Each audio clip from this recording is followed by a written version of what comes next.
我要找到那个78Cayman或者是Buster应该都会有的一个异音，然后这个异音会认为是内装中产生的啪啪啪啪啪的声音，会在那个中控冷气出风口那附近会有啪啪啪的声音，都这样子查出来了以后才查出真正的原因。它真正的原因是这个应该是悬吊系统的这边里面所产生的，尤其是在下雨天的时候所产生的异音，然后这个异音会引到内装里面，然后让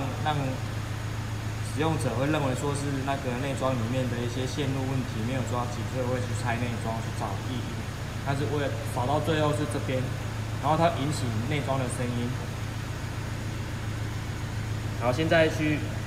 用方向盘测试。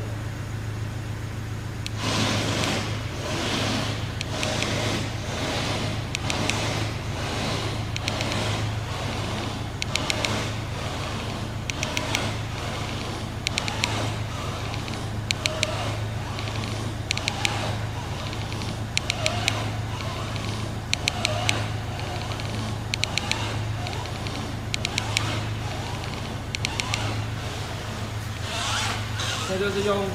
方向盘往右转的时候，它这边会有掉掉掉掉掉，刚才应该大家都有听到掉掉掉的声音。然后这个声音会引起内装里面会认为是电线有可能是没有装好，或者是线路没有缠好，所以会导致碰到那个板件的声音。但是其实不是，是这个悬吊里面不知道发生什么问题，可能要等那个原厂去查才了解说到底是这个异音是从哪边，应该一定是从悬吊发出来，但是要怎么解决，就可能要等原厂先拆掉了以后才会了解。78的异音非常多，所以就一个一个慢慢的解决。然后正常的异音这个我们要能接受，但是不正常的我们就一定要把它解决，然后请原厂帮我们处理，